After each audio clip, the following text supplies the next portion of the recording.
तो आज हम लोग मूविंग चार्ज एंड मैग्नेटिज्म का लेक्चर नंबर 10 स्टार्ट कर रहे हैं। पिछले लेक्चर्स में हम लोग क्या देखे थे कि मैग्नेटिक फील्ड गिवन है, राइट। यदि कोई चार्ज क्यू v वेलोसिटी से मूव करता है तो उसका पाथ का डायरेक्शन क्या होगा वो फाइंड आउट किए थे। क्या किए थे हम लोग?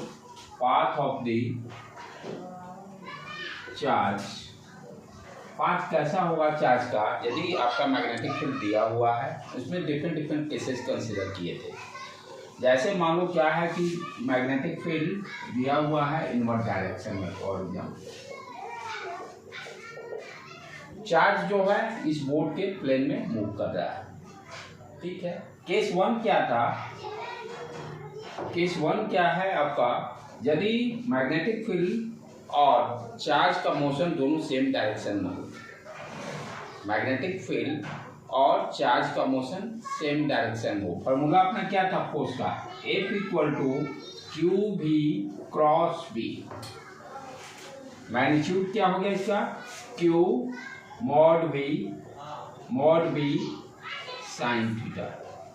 थीटा क्या हो गया? Angle between velocity of the charge and magnetic field. Case one हम लोग क्या कंसीडर किए थे? If this theta equal to 0, इसका मतलब क्या हो गया? कोई चार्ज क्यू है, v वेलोसिटी से मूव कर रहा है, मैग्नेटिक फील्ड भी इसी डायरेक्शन में होगा। जब थीटा इक्वल टू 0 होने का मतलब मैग्नेटिक फील्ड का डायरेक्शन और वेलोसिटी का डायरेक्शन दोनों सेम होगा।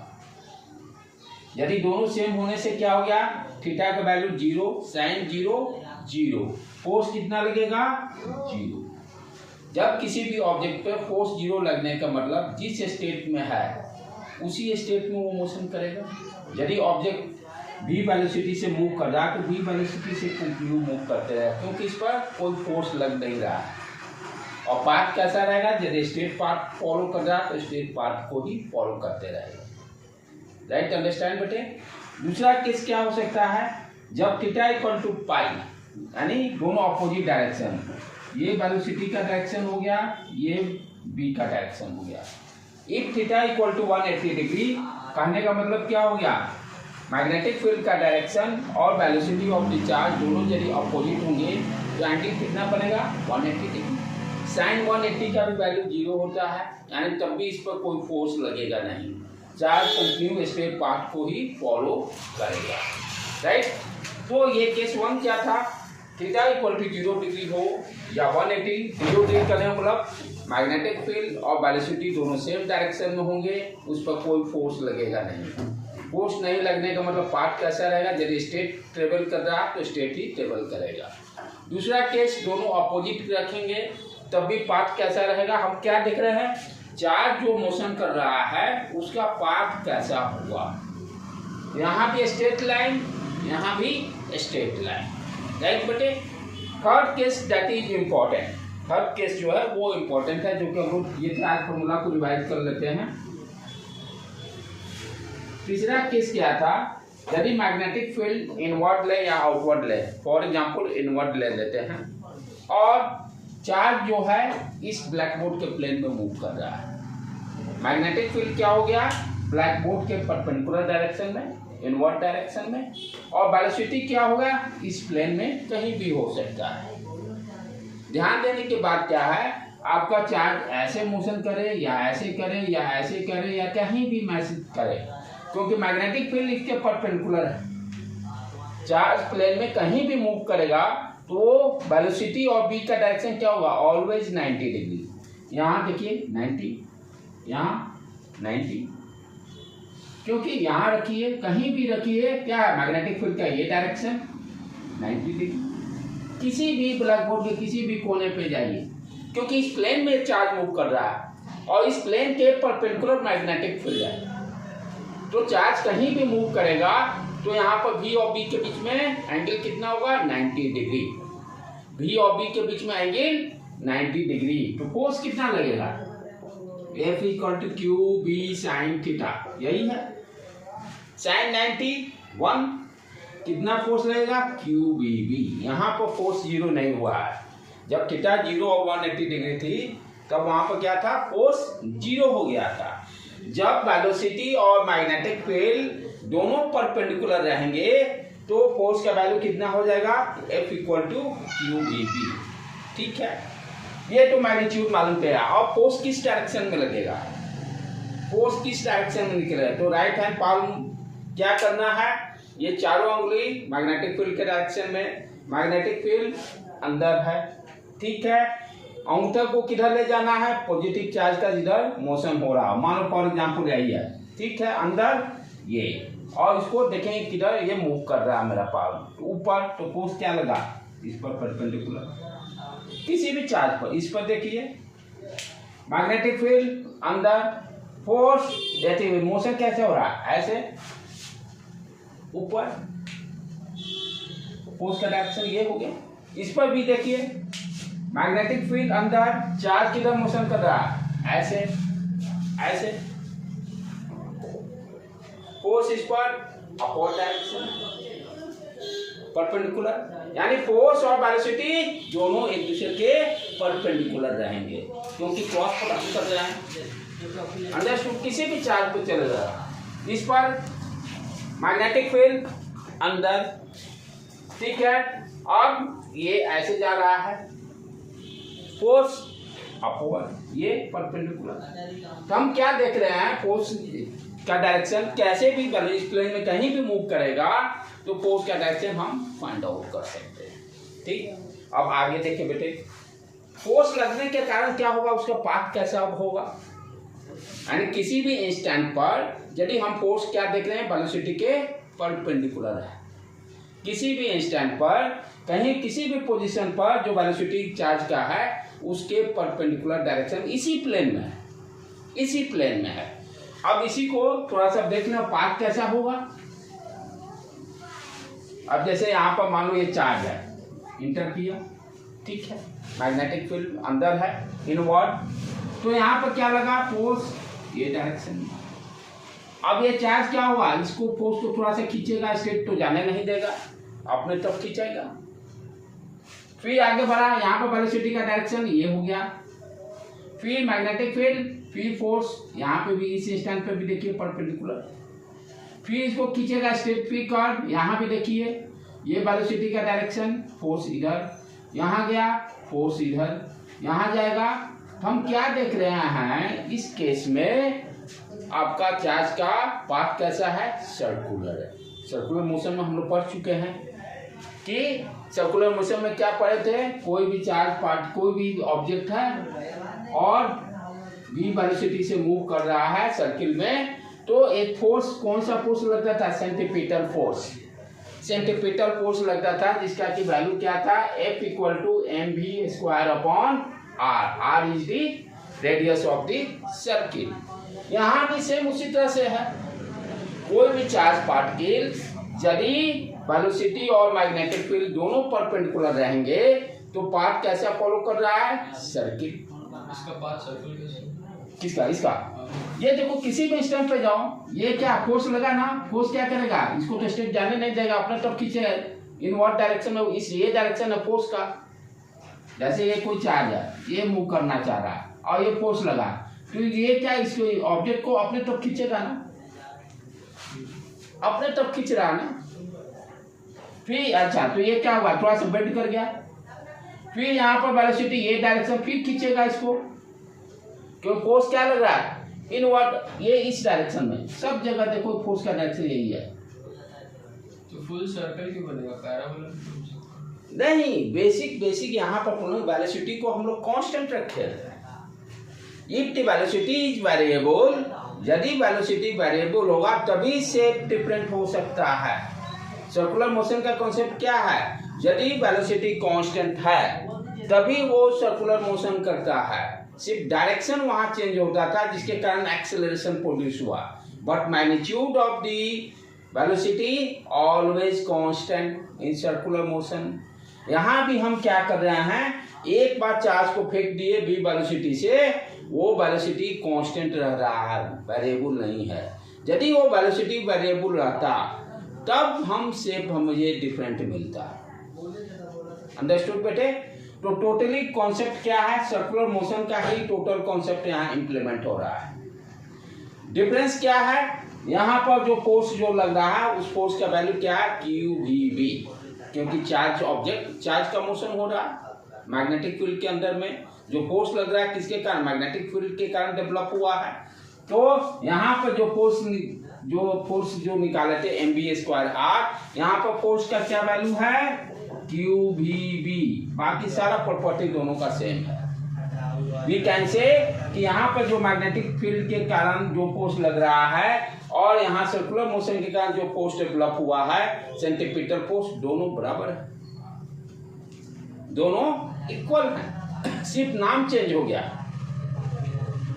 यहाँ पे था सेंट्रीपिटल फोर्स, यहाँ पर मैग्नेटिक फोर्स, बट दोनों का फोर्स का नेचर क्या है, सेम है। टुवर्ड्स दी सेंटर दोनों केसेज में लग रहे हैं, इनवर्ड्स टुवर्ड्स दी सेंटर, इसीलिए क्या होगा, दोनों बराबर हो जाएंगे। बराबर करने से मुझे क्या फायदा मिलेगा, रेडियस ऑफ द सर्किल निकल जाएगा। इसको इक्वल कर दें, mv²/r equal to Q V B, दोनों फोर्स इक्वल है, सेम नेचर का है दोनों का, दोनों सेंटीमीटर फोर्स जैसा ही काम करेंगे, सर्कुलर मोशन कर रहे हैं। यहाँ से भी उड़ गया, यहाँ से r का वैल्यू कितना आ गया बेटे, mv/qb।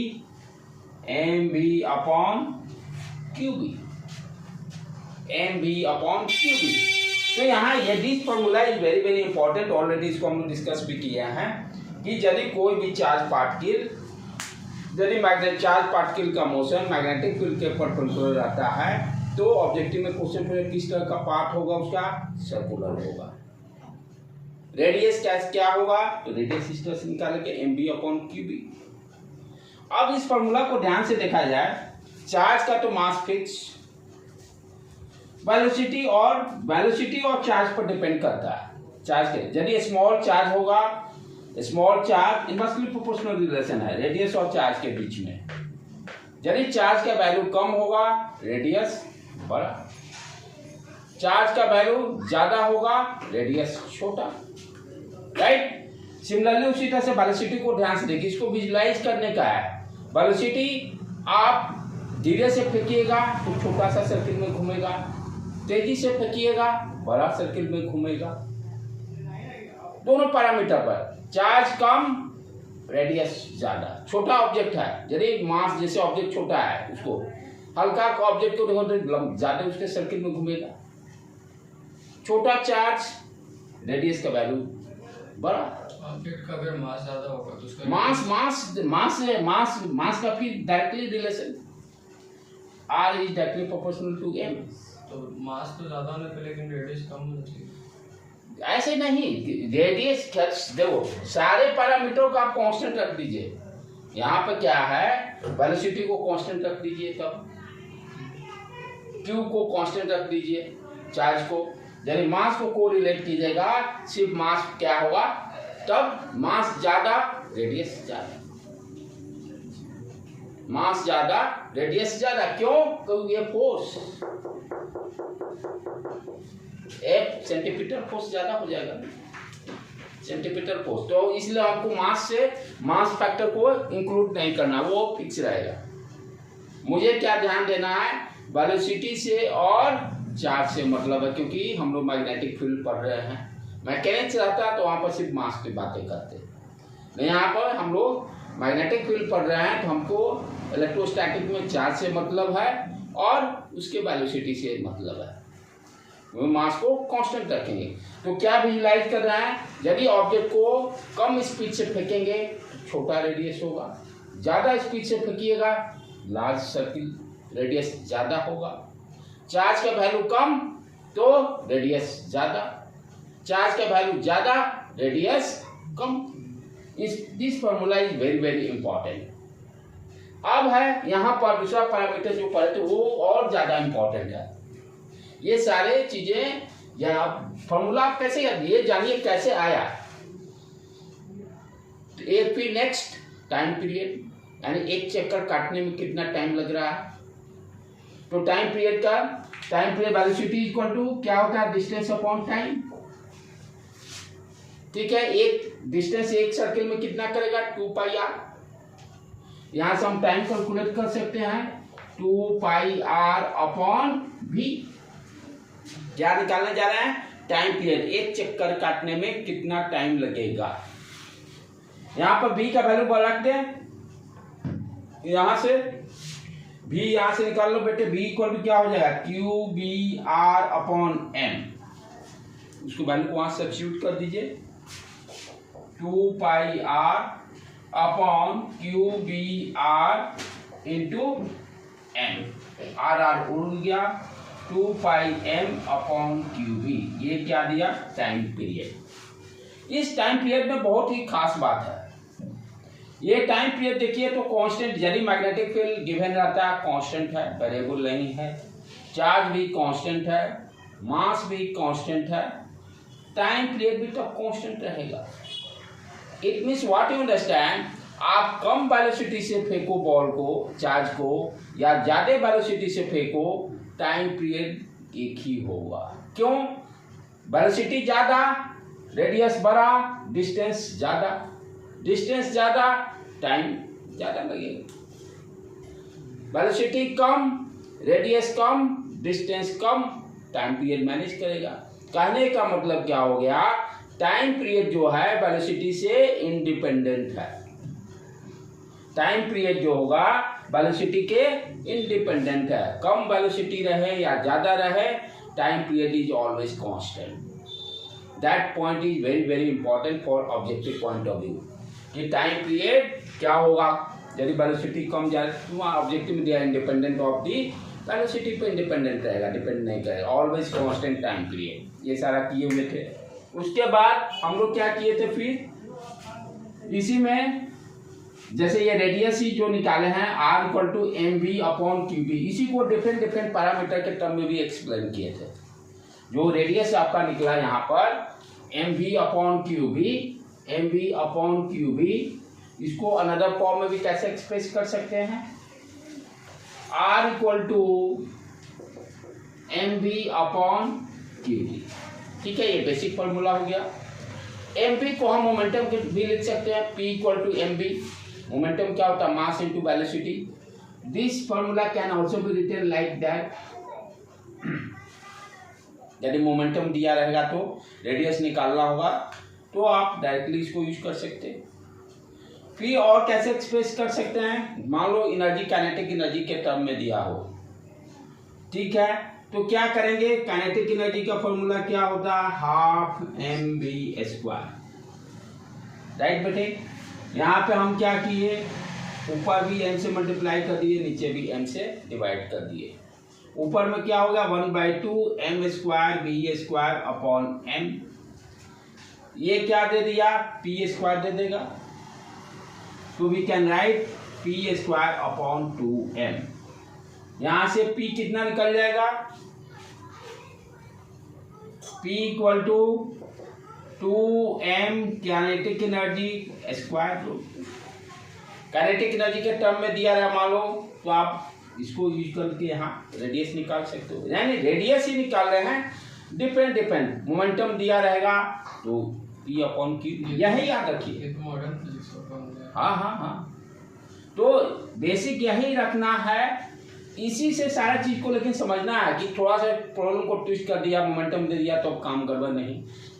ठीक है, एमबी को होता है मोमेंटम बराबर, वैल्यू रख देंगे, रेडियस निकाल लेंगे। मान लीजिए काइनेटिक एनर्जी के टर्म में दिया रहेगा तो यहाँ पर इसको यूज कर लेंगे, वहाँ पर पी की जगह रख देंगे। समटाइम्स पोटेंशियल डिफरेंस दिया हुआ है, पोटेंशियल डिफरेंस दिया हुआ है, आपको कहता है रेडियस फाइंड आउट कीजिए, राइट। तो हम लोग कैसे फाइंड आउट करेंगे? हम लोग क्या पढ़े? इलेक्ट्रोस्टैटिक में पढ़े हैं पोटेंशियल डिफरेंस। यहाँ पढ़े थे पोटेंशियल डिफरेंस क्या होता है? Work done by external agent divided per unit charge. Potential difference हम लोग क्या पढ़े थे? Del V equal to work done by external agent divided by tested charge per unit charge.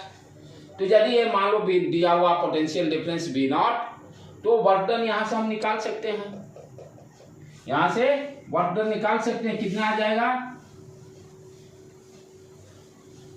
मान लो बी नॉट, ये कोई दिया हुआ पोटेंशियल, ये बी नॉट है पोटेंशियल, इस पॉइंट का इसका 0, तो डेल बी कितना हो गया? B not. तो वर्क डन कितना हो जाएगा बेटे, W equal to Q V not. V not क्या है, पोटेंशियल डिफरेंस। अब वर्क डन आपको मालूम हो गया, ठीक है।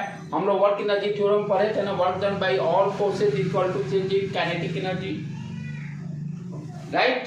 तो यहाँ काइनेटिक एनर्जी यदि टर्म में दिया रहा तो क्या करें, वर्क डन को हम लिख सकते हैं change in kinetic energy. Initial मान लो काइनेटिक एनर्जी 0 एज्यूम कर लेते हैं, फाइनल मान लो v वेलोसिटी आ गया, तो चेंज इन काइनेटिक एनर्जी कितना हो जाएगा, हाफ mv²। यहाँ से ये वैल्यू रख देंगे, work done q v not half mv²। ये जो वैल्यू ये क्या देगा, काइनेटिक एनर्जी, इसके वैल्यू यहाँ रख देंगे, काम खत्म। तो रेडियस को डिफरेंट पैरामीटर के टर्म्स में हम लोग कैलकुलेट, लेकिन एक यही फार्मूला आप ध्यान में रखिए, बाकी तो सर आपके कैलकुलेशन से ही आ जाएंगे। मेन फार्मूला यही है, radius equal to M B Q upon B. और एक जो टाइम पीरियड का निकला था फार्मूला भुला गए, तुरंत निकाल लीजिए, time period distance upon velocity 2 pi R B. यहाँ से इसको भी याद करने की जरूरत नहीं, सीधे याद ऐसे इस तरह से रखिए, centripetal force is equal to Q B V. यहाँ से अपना रख लीजिए, कितना याद कीजिएगा, यहाँ से वेलोसिटी निकाल के वहाँ रख देंगे। तो फार्मूला कि हाँ ये derivation you know very well, नहीं तो इतने फार्मूला हैं कि आप कंफ्यूज हो जाओगे। ये सारी चीज़ें हम लोग एक दो प्रॉब्लम भी कर चुके थे, राइट। पार्टिकल ऑफ प्रोटॉन ये सब दिया होता। अब आज कुछ इस पर डिफरेंट टाइप का प्रॉब्लम करते हैं, ये बेसिक जानना जरूरी था।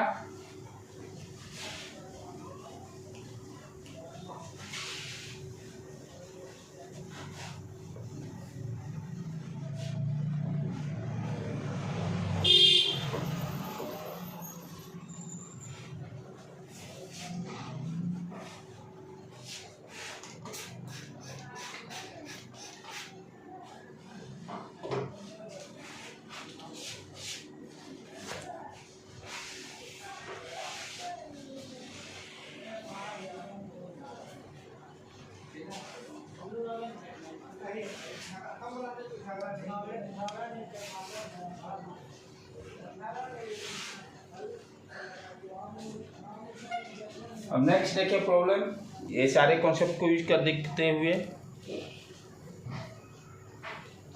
अब क्या दिया हुआ है, magnetic field is given,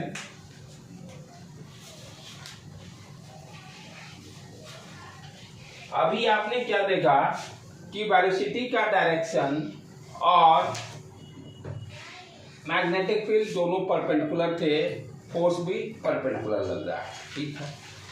magnetic field is given in one direction में, ध्यान से आप देखिएगा पिछला वाला प्रॉब्लम में वेलोसिटी जो था प्लेन में स्ट्रेट चल रहा था, राइट। यहां पर फोर्स आपका इस डायरेक्शन में लगा। अब क्या कर रहे हैं, मैग्नेटिक फील्ड दिया हुआ है, मैग्नेटिक फील्ड में कोई चार्ज पार्टिकल Q है, वो इस फील्ड में हॉरिजॉन्टल से थीटा एंगल पर एंटर कर रहा है, यानी लाइक दैट, जैसे ये स्ट्रेट नहीं जाके अब इस तरह से, राइट। पहले इस तरह से था, राइट। ये क्या हो गया, ये मैग्नेटिक फील्ड ऐसे है, ये समझिए, ये परपेंडिकुलर टू मैग्नेटिक, इस डायरेक्शन में भी रहेगा, परपेंडिकुलर ही रहेगा, क्योंकि मैंने ऑलरेडी बताया प्लेन में कहीं भी मूव करेगा बी के तो ऑलवेज परपेंडिकुलर। ये क्या दे रहा है, वेलोसिटी, वेलोसिटी जो है हॉरिजॉन्टल से थीटा एंगल पे जा रहा है, वेलोसिटी ये हॉरिजॉन्टल डायरेक्शन हो गया, चार्ज जो है चार्ज का वेलोसिटी क्या है, हॉरिजॉन्टल से थीटा एंगल पर, अंडरस्टूड बेटे। तो ये क्या हो गया, velocity of the charge horizontal से थीटा एंगल, हॉरिजॉन्टल से थीटा एंगल पर, ठीक है। बी तो अंदर हमेशा बी परपेंडिकुलर ही रहेगा। अब यहाँ पर क्या बताना है कि एक साइड से मैंने क्या किया कि मैग्नेटिक फील्ड को, इधर कोई मैग्नेटिक फील्ड नहीं है, यानी मैग्नेटिक फील्ड इस लाइन के इधर ही है, इनवर्ड डायरेक्शन, इधर there is no any magnet, कोई मैग्नेटिक फील्ड नहीं है, राइट। तो ये जब चार्ज इंटर करेगा हमें बताना है कितना देर तक, क्योंकि मुझे पता है कि चार्ज सर्कुलर मोशन करेगा, कितने देर तक ये मैग्नेटिक फील्ड के अंदर में रहेगा, यानी इस लाइन के इधर, इस लाइन के इधर कितना टाइम स्पेंड करेगा। क्वेश्चन समझ में आया बेटे? क्या है कि एक साइड से क्या किए, मैग्नेटिक फील्ड बैरियर है, इधर कोई मैग्नेटिक फील्ड नहीं है, मैग्नेटिक फील्ड मेरे हैंड के राइट साइड, और यहाँ पर ये थीटा एंगल से ऑरिजेंटल से एंटर किया, कितना देर अंदर में रख के वो बाहर निकलेगा कि अंदर ही रह जाएगा। दोनों ऑप्शन हो सकते हैं, अंदर ही रह जाए, बाहर ही नहीं निकले, या बाहर निकले तो कितने देर के बाद बाहर निकलेगा। उपाय क्या है इसका? पहले पाथ देखा जाए कैसा रहेगा, क्योंकि पाथ से ही डिसाइड होगा कि अंदर में ही रहेगा कि बाहर भी निकलेगा। नहीं नहीं नहीं, वेलोसिटी तो कांस्टेंट है, सर्कुलर ही रहेगा, पैराबोला तो कभी आएगा ही नहीं। जब तक भी वैरी नहीं करेगा तब तक तो सोचना भी नहीं है, क्योंकि आप वेलोसिटी तो फिक्स रखे हैं। वेलोसिटी फिक्स होने का मतलब ही हो गया सर्कुलर मोशन जाएगा। हाँ, अब ये देखना सर्किल किधर, इधर बनेगा कि इधर बनेगा, किधर, जिधर फोर्स का डायरेक्शन उधर जाएगा। तो यहाँ पर क्या हो गया, मैग्नेटिक फील्ड अंदर, चार्ज इस तरह से ये राइट, फोर्स यानी इस डायरेक्शन में लगेगा फोर्स। तो जैसे जैसे जाएगा ये देखो इस तरह से सर्कुलर मोशन करेगा। ध्यान देने की बात है, यदि थीटा जीरो रहता, यदि थीटा जीरो रहता तब क्या होता, पिछला वाला केस ध्यान से देखो, ये भी वेलोसिटी था, ठीक, और ये मान लो इसी तरह से स्ट्रेट लाइन दे देते। तो यहाँ पे जब थीटा जीरो रहने पर तो ये सर्कुलर मोशन करेगा, ये हाफ सर्किल जैसा, यदि यही मैग्नेटिक फील्ड इनवर्ट डायरेक्शन में रखते क्या होगा। यहाँ पर ध्यान से देखो, ये फोर्स का डायरेक्शन, यहाँ पर, यहाँ भी फिर पहुँचा फोर्स का डायरेक्शन, यहाँ पहुँचता फोर्स का डायरेक्शन ये, यहाँ पहुँचता फोर्स का डायरेक्शन ये, राइट, यहाँ पहुँचता फोर्स का डायरेक्शन ये, यहाँ पहुँचता, यहाँ देखो, यानी हाफ सर्किल, यानी यहाँ पर थीटा इक्वल टू जीरो होने पर, थीटा जीरो है, निकलेगा भी थीटा इक्वल टू जीरो पर ही। जितने एंगल से एंटर किया उतना ही एंगल से बाहर भी निकलेगा। जहाँ जब थीटा जीरो होगा तो सेंटर कहाँ लाइट कर रहा है, इसी स्ट्रेट लाइन पर ही, जो फील्ड वाला बैरियर है, क्योंकि यहाँ पर जो पोस्ट परपेंडिकुलर हो गया, ठीक है, राइट, थीटा जीरो है। अब सर्कुलर मोशन को ध्यान से देखिए, ये ठीक, यदि वेलोसिटी यहाँ बॉटम पे ये हो गया, ठीक है, थीटा जीरो, फिर आगे बढ़े, यहाँ निकल भी रहा थीटा इक्वल टू जीरो से, क्या होगा, सर्किल के डायमीटर पे ही सेंटर, ये दोनों लाइन को ज्वाइन कर दीजिए, इसी पे कहीं सेंटर लाइज करेगा सर्किल का। मान लीजिए अब दूसरा जो है यहाँ पर, अब जो इमेजिन कीजिए हॉरिजॉन्टल से ये थीटा एंगल बनाया, ठीक, आपको जरूरी नहीं है कि अब ये देखो ये फोर्स लगा, अब ये इसका सेंटर जो है जरूरी नहीं है कि जहां मेरा बैरियर उसी पर लग जाए सेंटर, इसके बाहर भी हो सकता है सेंटर। तो सेंटर इस लाइन पर कब होगा, जब थीटा इक्वल टू जीरो रहेगा तब। तो यहाँ पे क्या होगा, इस तरह से सर्कुलर मोशन किया, ये बाहर निकल गया, क्योंकि पूरा हाफ सर्किल बना नहीं। हाफ सर्किल कब बनता, जब थीटा इक्वल टू जीरो होता है। जैसे सर्कुलर मोशन जो ऑलरेडी तुम लोग देख चुके हो। तो यहाँ पर सेंटर कहीं मान लेते हैं कि यहाँ पर लाइट बाहर में कहीं बन रहा है, क्योंकि अब तो इस लाइन पे बनेगा नहीं, जब थीटा जीरो रहता है तब बनता।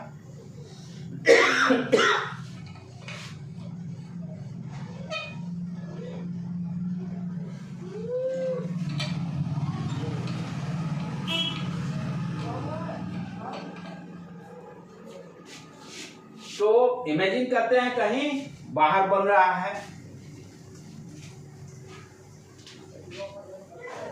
और यहां से निकलेगा भी तो जितना एंगल से एंटर किया है हॉरिजॉन्टल से, उतना ही एंगल से बाहर निकलेगा भी, थीटा एंगल से हॉरिजॉन्टल से। अब यहां से ये रेडियस आपका हो गया। अब ध्यान से समझो बेटे, इसको जिस पॉइंट पर इंटर कर रहा है ये थोड़ा सा और इसको अंदर मान, यहाँ पर इंटर किया, ये हॉरिजॉन्टल, ये बनाया थीटा एंगल, ये रेडियस, फिर यहाँ पर इस तरह से ज्वाइन कर दिए, कोई दिक्कत नहीं। क्लियर? अब ध्यान से देखने का है यहाँ पर, ये थीटा क्या है, ये क्या है, ये जो लाइन यहाँ ड्रॉ किए हैं ये टेंजेंट है 90 डिग्री। उसी तरह से यहाँ से भी जो इंटर किया है ये भी क्या होगा 90 डिग्री। ये थीटा है तो ये एंगल कितना हो जाएगा 90 माइनस थीटा।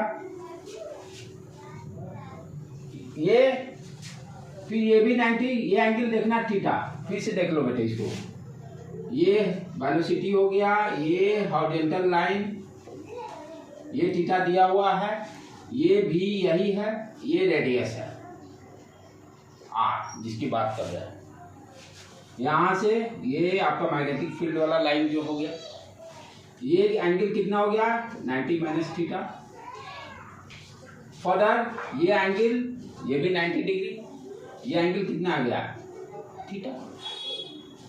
तो यहाँ पर सिमिलरली ये भी एंगल कितना हो गया थीटा।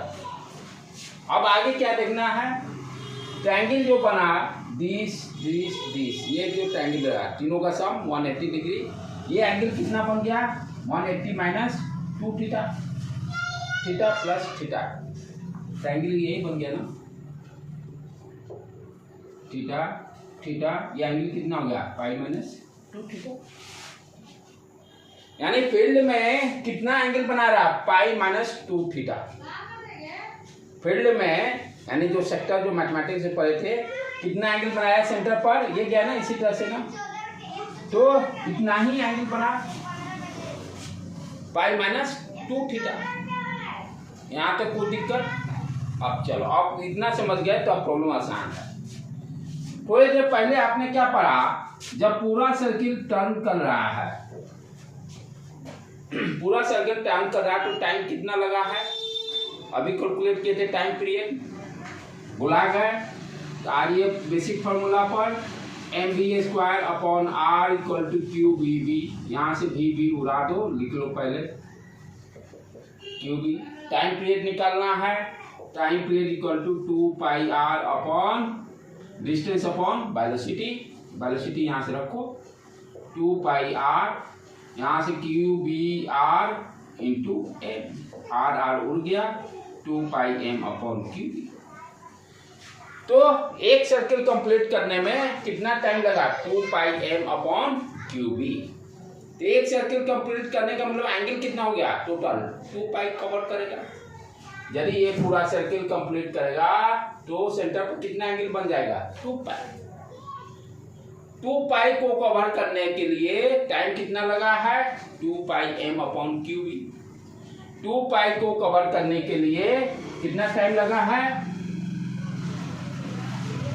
2 पाई को कवर करने के लिए टाइम, ये टाइम पीरियड यही यूनिट रेडियन होगा तो क्या होगा 2 pi M upon Q B divided by 2 pi, 2 pi उड़ गया। जब पाई माइनस 2 थीटा हुआ तब कितना टाइम लगेगा, पाई माइनस 2 थीटा, क्या बच गया ऊपर में M upon Q B into pi minus 2 theta. इतना टाइम लगेगा इसको फील्ड में रहने के लिए। फिर से एक बार समरी अप करना प्रॉब्लम को। मैग्नेटिक फील्ड दिया हुआ है, राइट, और यहाँ पर क्या दिया है कि इस प्लेन में किसी पॉइंट एक साइड से मैग्नेटिक फील्ड को फिक्स कर दिया गया है। इसके राइट मैग्नेटिक फील्ड है, लेफ्ट में मैग्नेटिक फील्ड नहीं है। जब पूरा रहता मैग्नेटिक फील्ड तब ये पूरा सर्किल कवर अप कर लेता, लेकिन अब क्या किए, मैंने कट मारा, इसके राइट ही मैग्नेटिक फील्ड है, लेफ्ट में मैग्नेटिक फील्ड नहीं है। कोई भी 50 पार्टिकल को हॉरिजॉन्टल से थीटा एंगल पे इंक्लाइन किया गया, भेजा गया अंदर, ई वेलोसिटी से एंटर किया। क्वेश्चन क्या है कि मैग्नेटिक फील्ड के अंदर कितने देर चार्ज रहेगा। पहला हमने क्या देखा कि उसका पाथ को फाइंड आउट किया, कैसा पाथ फॉलो करता है। तो वो उसके लिए क्या किया, हमने देखा फोर्स का डायरेक्शन किधर लगेगा, ये गया, ये मैग्नेटिक फील्ड वेलोसिटी इधर अपवर्ड डायरेक्शन, जैसे जैसे गया ये पाथ हमें मालूम चल गया। जितने एंगल से निकले इंटर किया उतना ही एंगल से बाहर भी निकलेगा। कि ये क्या मैथमेटिक्स का खेल, सेंटर पे हमने एंगल निकाला कि ये एंगल सेक्टर एंगल कितना होगा, जो हम लोग मैथमेटिक्स में 9th-10th में था। सेक्टर वाला शायद 9th या 10th में होगा, 10th में। तो ये सेक्टर एंगल ही निकाला और कुछ नहीं किया। क्या किए, ये थीटा एंगल मालूम था, ये 90 माइनस थीटा, ये वर्टिकल से कितना एंगल रेडियस बना रहा थीटा एंगल, कॉन्सेप्ट ये कितना आ गया पाई माइनस 2 थीटा। कितना सेक्टर एंगल बनाया, pi minus 2 theta. 2 pi radian है, time period 2 pi m upon Q B, unit radian होगा, पाई माइनस 2 थीटा रेडियन होगा, इतना निकल जाएगा। अब थीटा गिवन रहेगा, मान लो 45 डिग्री दे दिया। अब पिछला वाला चेकअप कर लीजिए, थीटा इक्वल टू 0 जब होगा तब क्या होगा, टाइम कितना लगेगा। थीटा इक्वल टू 0 कर दोगे तो ये देखो, हाँ यहाँ पर कितना लगा, जब थीटा एंगल पे आया तो टाइम कितना लग गया हमें, time equal to m upon Q B pi minus 2 theta, यही है जनरलाइज फॉर्मूला। अभी मैंने क्या थोड़ी देर पहले कहा, यदि थीटा 0 रहेगा तो हाफ सर्किल को कवर अप करेगा, टाइम स्पेंड करेगा, हाफ सर्किल जितना लगेगा। इसको चेक कर लिया जाए यहाँ से। थीटा 0 पुट कर दो, वैल्यू कितना आ गया बेटे, m pi upon Q B. 1 circle complete करने में टाइम कितना लगा है, 2 pi m upon Q B, उसका हाफ। फुल सर्किल कंप्लीट करने में 2 pi m upon Q B, half circle half time लगा। तो जो कॉन्सेप्ट मैंने बताया था, थीटा जब 0 होगा तो हाफ सर्किल कंप्लीट करेगा। यहाँ पर थीटा मान लो 45 डिग्री दिया रहे तो π/4 वहां रख देना, π/4 रख के आप कैलकुलेट कर लोगे टाइम कितना लगेगा। अंडरस्टूड, क्लियर है बेटे। इस तरह से इसमें बहुत सारे प्रॉब्लम एंगल दिया रहेगा। थीटा इक्वल टू मान लो 90 डिग्री फॉर एग्जाम्पल, 90 डिग्री रखेंगे तो क्या होगा, टाइम 0। 90 डिग्री करने का मतलब क्या हो गया, ये सीधे ये टाइम क्या बेटे, नहीं वो रेडियन के टर्म में रखना है, क्योंकि रेडियन यूनिट लिया है ना angle, radian always radian. Time 45 π/4 पाई उड़ जाएगा अपने आप। यहाँ पर क्या हो रहा है, ये देखो ध्यान से देखो, थीटा क्योंकि ये क्या है, रेडियन पाई के टर्म में ही है ना टाइम पीरियड। फॉर्मूला क्या है, 2 pi m upon Q B. आपको इसी फॉर्म में बिट दिया रहेगा, ABCD इसी फॉर्म में दिया रहेगा। क्वेश्चन करेंगे वहां पर अभी थोड़ी देर बाद में, ठीक है बेटे। अच्छा, अब थोड़ा सा प्रॉब्लम को खाली कॉन्सेप्ट सारा यही रहेगा, थोड़ा सा ये वेलोसिटी को अब इस डायरेक्शन में डाल के देखें। जो अपवर्ड जो भेजे थे हॉरिजॉन्टल से अपवर्ड डायरेक्शन में, हॉरिजॉन्टल से डाउनवर्ड डायरेक्शन में थीटा एंगल भेजने पे पाथ कैसा हो रहा है, उसको एक बार चेक कर लिया जाए। राइट, देखो क्या हो रहा है उसमें, थोड़ा सा वहां कॉन्सेप्ट है जो बच्चे गलती करते हैं।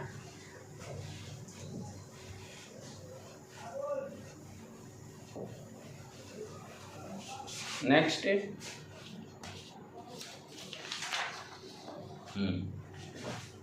अब क्या कर रहे हैं, मैग्नेटिक फील्ड उसी तरह से इनवर्ट डायरेक्शन में लिए, सिर्फ जो चार्ज पार्टिकल इंटर कर रहा है फील्ड में, उस यहाँ पर फिक्स, इधर कोई मैग्नेटिक फील्ड नहीं है। राइट, अब क्या कर रहे हैं, हॉरिजॉन्टल से डाउनवर्ड डायरेक्शन में, इस डायरेक्शन में थीटा एंगल को कंसीडर कर लिए। पहले पाथ देखें कैसे बन रहा है, ठीक है। फोर्स ये टर्न कर जाएगा,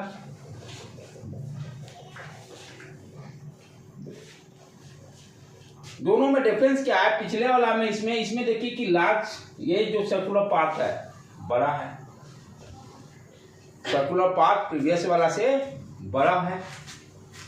राइट बेटे, पहले क्या था, सर्कुलर पाथ छोटा था, तो इसीलिए रेडियस सेंटर को हम लोग इस लाइन के लेफ्ट लिए थे।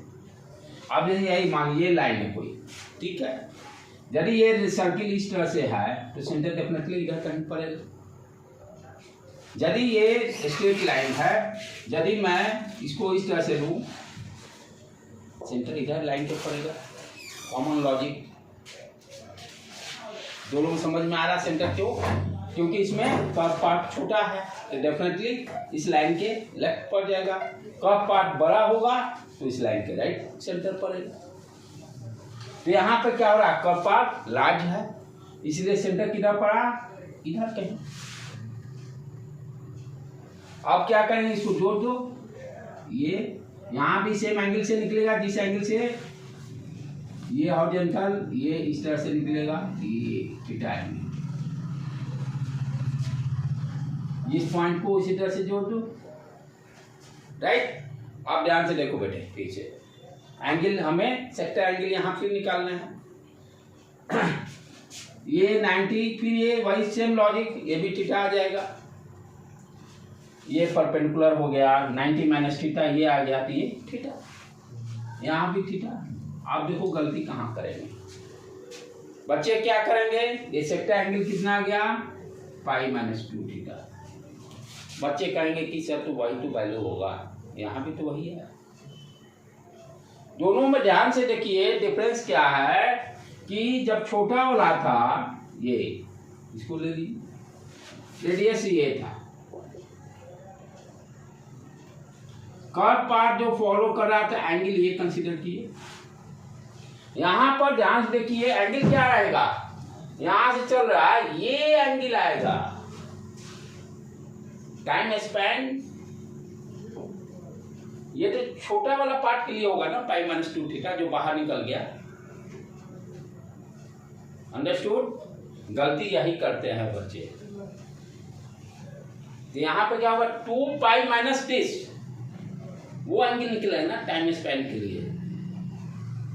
ये कवर अप किया, ये किया, ये किया, तो एंगल तो ये एंगल कंसीडर करेंगे ना बच्चे, यहाँ यही ले लेते हैं 12।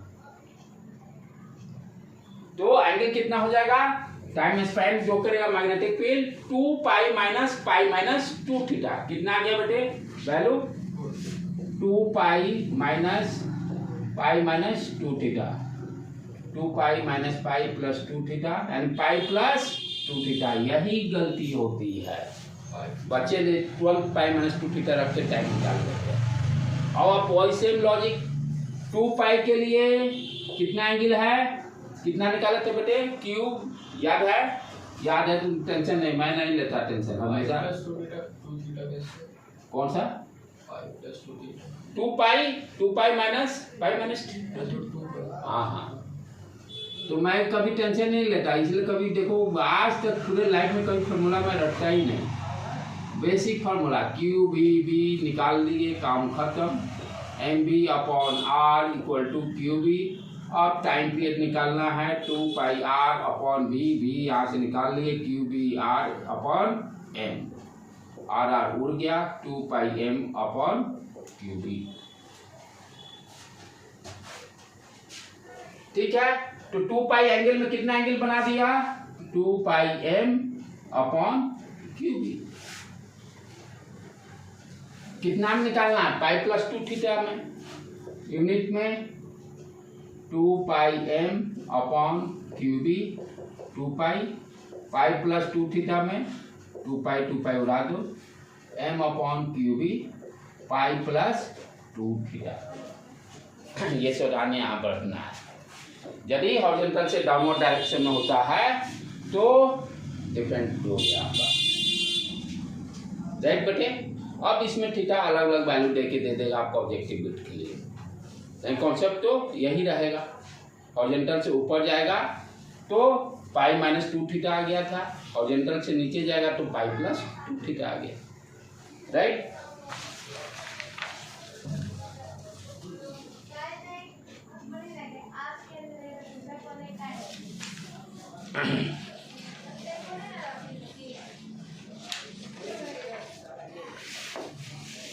हाँ, एक लास्ट क्वेश्चन करके सब क्लोज करते हैं इसको।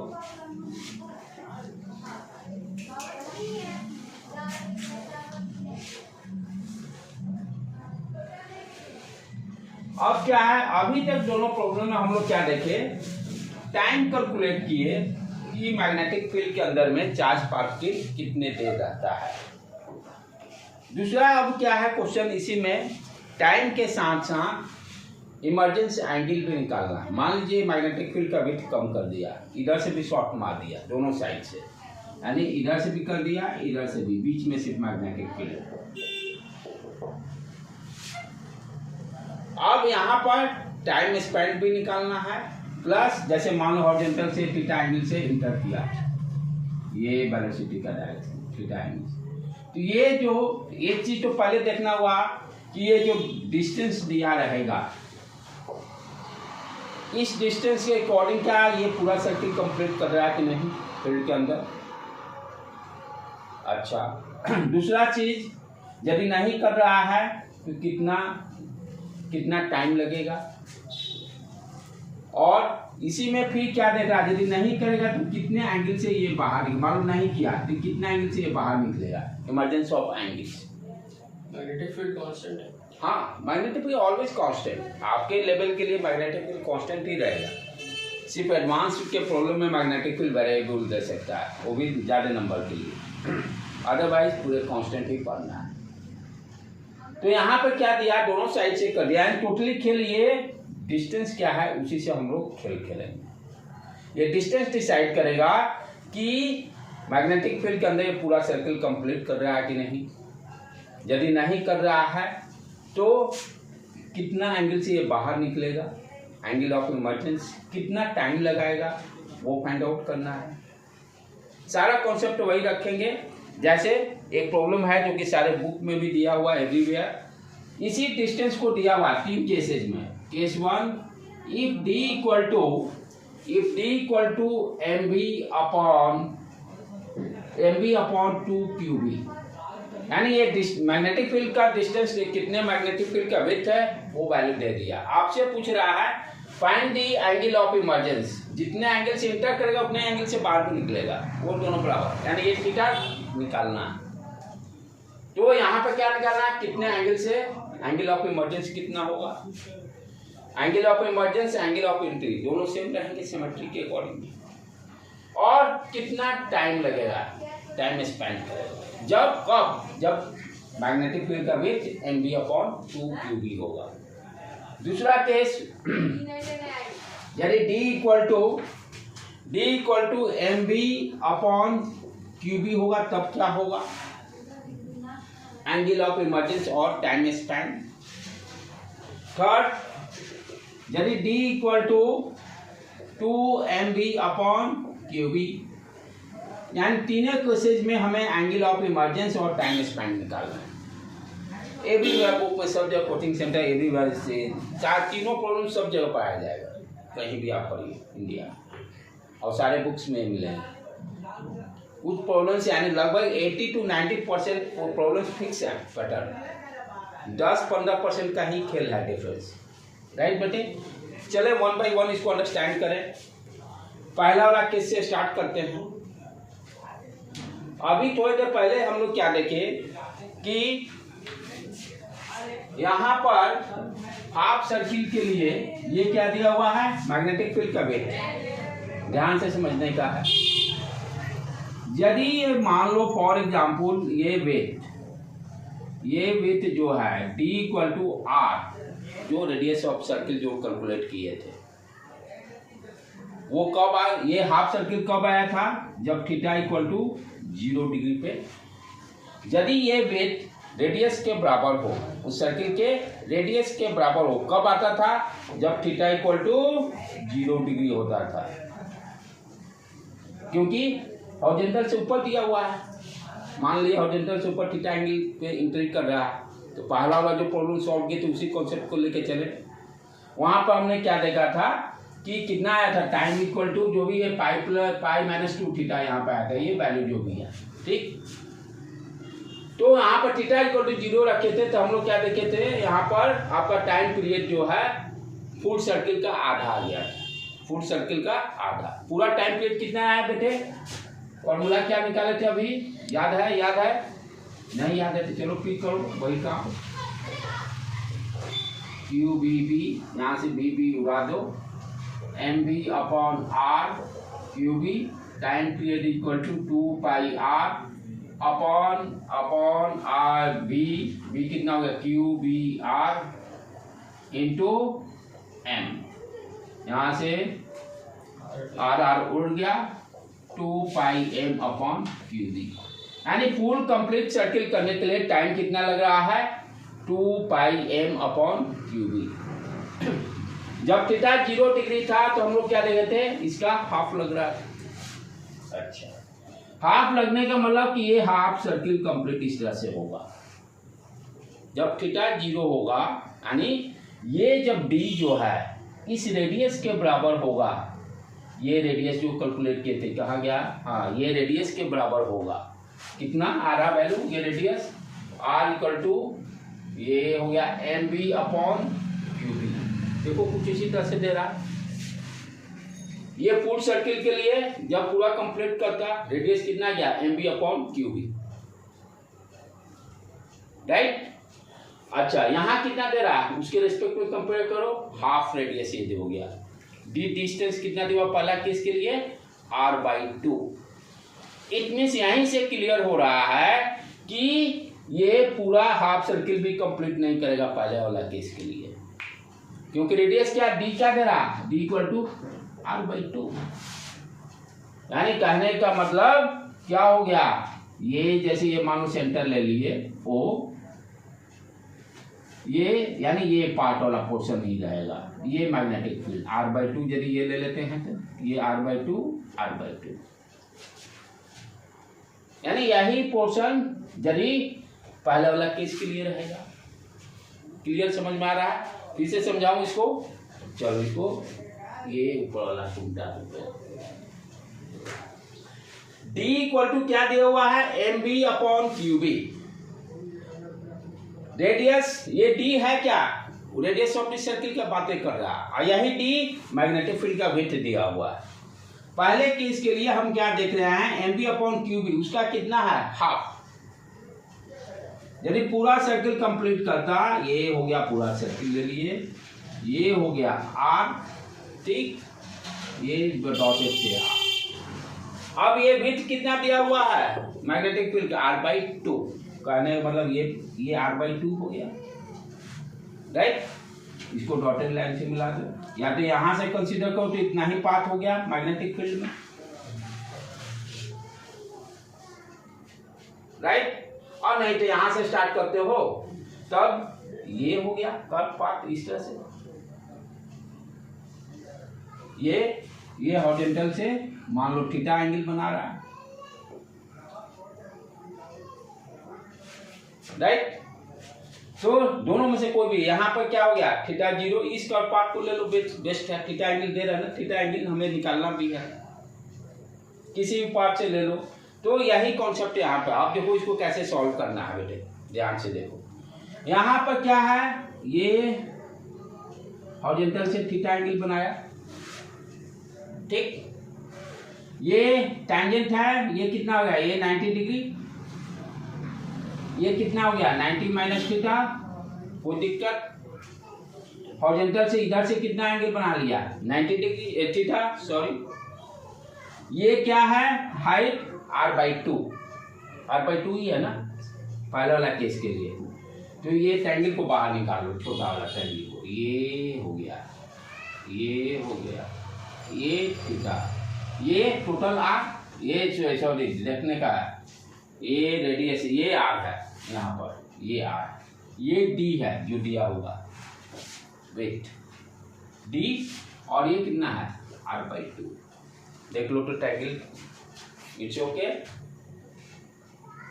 ठीक है। किसी को डाउट है यहाँ पर, आगे बढ़ूं मैं, चलो। अब यहाँ से क्या दिया हुआ है, यानी ये वैरी कर रहा है, डी ही तो वैरी कर रहा है, हर केस के लिए डी वैरी कर रहा है।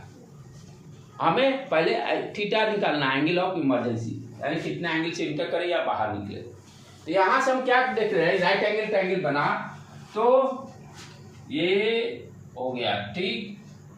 अब यहाँ पर साइन थीटा इक्वल टू कितना हो जाएगा बेटे थोड़ा सा देखना तो एंगल कुछ गड़बड़ तो नहीं आ रहा। 90 माइनस थीटा आ रहा है। कहाँ से लिया है थीटा? हॉरिजॉन्टल से लिया है। ये थीटा, ये टैंजेंट, 1 मिनट, थीटा एंगल ये बनाया। यहाँ पर थोड़ा सा इसको बैक लेके चले जाए, ये आ गया इधर, तो ये एंगल थीटा। हाँ, कुछ गड़बड़ हम लोग यहाँ कर रहे हैं, का ध्यान से देखना है, इसको मिटाने दो। ये एंगल दोनों बराबर, ठीक है। एक बार करेक्शन कर लें। ये एंगल टोटल 90 डिग्री, यहाँ पर ये एंगल 90 माइनस थीटा, एक बार आपने भी जरूर कर लीजिएगा। फाइनली ये एंगल थीटा, यहाँ भी चेंज कर लो, 90 माइनस थीटा, ये थीटा, ये देखो। इस चीज को दोबारा कर दूं मैं, ये जो पूरा सर्किल हो गया, ये रेडियस आर पहला वाला केस में r/2 है, ठीक है। ये r/2 को मेंशन कर लिया, ये डॉटेड लाइन। यहाँ पर हॉरिजॉन्टल से मान लेते हैं ये एंगल थीटा बना रहा है, ठीक। आमने सामने के एंगल बराबर, इसको जोड़ दिए, ट्रायंगल बना दिए। ये टैंजेंट है तो ये 90 डिग्री, तो ये कितना बन गया 90 माइनस थीटा। ये कितना बच गया फिर फाइनली थीटा। तो यहाँ पर वही सेम चीज, इसको से आगे बाहर निकाल लो ट्रायंगल को। ये डी हो गया, ये हो गया r/2, ये कैपिटल R, ये एंगल थीटा। यहाँ से साइन, क्योंकि डी वैरी कर रहा है इसलिए डी को तो लेकर चलना पड़ेगा। एंगल वो कंसीडर करें जहाँ पर डी आ जाए, क्योंकि डी तीनों के सीट के लिए अलग अलग है। तो यहाँ पर कौन सा एंगल लगेगा? साइन थीटा ही लगेगा, perpendicular upon hypotenuse. What is sine theta? Sine theta equal to D upon R. Clear है? तो दिक्कत, अब डी हर केस के लिए अलग है, यहाँ डी का वैल्यू को रख देते हैं, एंगल निकल जाएगा। चलो देखिए,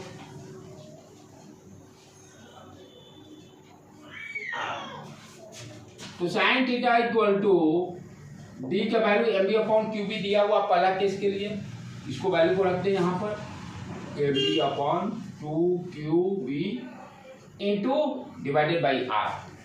r हम लोग कैलकुलेट किए हुए हैं, mb square r upon Q B, वहां से r का वैल्यू निकाल के यहाँ रख देते हैं।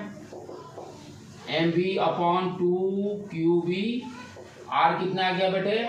mb upon QB, mb upon QB. देखो तो क्या क्या उड़ गया, mb 1/2, sine theta 1/2, theta equal to 30 degree, theta equal to 30 degree आ गया। कहने का मतलब जब d equal to mb upon 2qb होगा, यानी हाफ रेडियस होगा, तो कितने एंगल से इंटर करेगा? पाई/a, थीटा इक्वल टू 30 डिग्री और 5/6। टाइम स्पैन पे निकाल सकते हैं, 2 पाई में 2 पाई m अपॉन क्यूबी, 1 में डिवाइडेड 5/6 में टाइम स्पैन निकल जाएगा। चलो सर्कल क्यों बनाए तो सीधा क्या क्या क्या बोलो, सर्कल क्यों बनाए? क्योंकि सर्कुलर पाथ ही तो बनता है इसमें, मतलब कि सीधा साइन थीटा इक्वल टू तो कैसे ये निकाल लेते? ये तो समझना भी तो जरूरी था, ये तो समझना भी जरूरी था कि थीटा कहाँ पर बनेगा। ये आया था कैसे, जब तक कैसे अभी कल किए, इसको ठेका ले लिया हम लोग, आ गया था। तो बेसिक से तो जाएंगे तभी तो निकलेगा। अब ये अब यहाँ पर अब समझ में आ रहा है ना। अब दूसरा केस क्या दिया हुआ था? d equal to mb upon QB, mb upon Q B. इस केस के लिए देख लिया जाए। टाइम पीरियड निकाले थे ना, टाइम पीरियड यहाँ पर time mb upon Q B, right से पहले रेडियस को देखो, रेडियस बराबर ही दे रहा, d इक्वल टू दूसरा केस। दूसरे केस में क्या हो रहा है? डिस्टेंस जो है मैग्नेटिक फील्ड का जो विड्थ है वो किसके बराबर है? Radius of the circle. यानी इट मीन्स ये यहाँ पे इसके सेकंड केस में तो जस्ट टच करते हुए निकलेगा। हाफ सर्किल किस केस में होता है, थीटा 0 देख लेते हैं आ रहा है कि नहीं, जस्ट टच करेगा, जस्ट टच करेगा, यानी यहाँ पर एंगल ऑफ इमर्जेंस क्या होगा आपका, ये जस्ट टच कर गया। इसको देख ले, थीटा इक्वल टू, हाँ कहाँ गया अपना थीटा, यहाँ पर ऊपर इस तरह से था ना, कौन सा था एंगल, ये यहाँ भूल गए, अभी ये कैलकुलेट किए थे ना, ये हाँ ये था थीटा एंगल, ये 90 माइनस थीटा था, ये वेलोसिटी टैंजेंट के, ठीक है बेटे। अब जब d equal to M B upon Q B हो गया, कहने का मतलब कि जो रेडियस जो निकला था उसी के बराबर है। अभी साइन थीटा मेरा वैल्यू कितना आया था, साइन थीटा इक्वल टू ये d, ये r/2, ये r था, sine theta equal to d upon r, value को रखें यहाँ पर, कितना हो गया d equal to M B upon Q B, r का वैल्यू वहां से रख दीजिए, कितना आ गया, r हो गया आपका Q B, sorry M B upon Q B, ये देखो जो जो उड़ा दो 1 कब आता है, 5/2, यहाँ देखो ये एंगल 5/2, ठीक है बेटे। थर्ड केस क्या दे रहा है, 2mb अपॉन क्यू बी। अब इसको वैल्यू को भी इसको पुट करके देख ले, d अपॉन r, d के जगह पर 2mb अपॉन क्यू बी, अच्छा r 1/r का वैल्यू कितना आ गया आपका, ऊपर चला गया ये r एम बी इंटू ऊपर में क्यू बी उड़ गया, 2 आ रहा, साइन थीटा का 2 कभी भी वैल्यू हो ही नहीं सकता, साइन थीटा का वैल्यू 0 से 1 के बीच में लाइज करता है, इट मीन्स यहाँ पे निकलेगा ही नहीं, पूरा इसी के अंदर में आपका सर्किल कंप्लीट हो जाएगा। एंगल ऑफ इमरजेंस यानी नॉट पॉसिबल, यानी एंगल ऑफ इमरजेंस यहाँ पर 0 निकलेगा ही नहीं, रेडियस का दोगुना है तो हाँ डबल हो गया, सोचने का लॉजिक भी है, रेडियस का डबल हो गया, टाइम पी यहीं से देख लो डिस्टेंस उसका डबल, यानी ये सर्किल में घूमेगा भी तो हाफ पोर्शन तो अभी बाकी ये है। एंगल ऑफ इमरजेंस यहाँ पर 0 degree, angle of emergence 0 degree, time span 2πm upon Q B.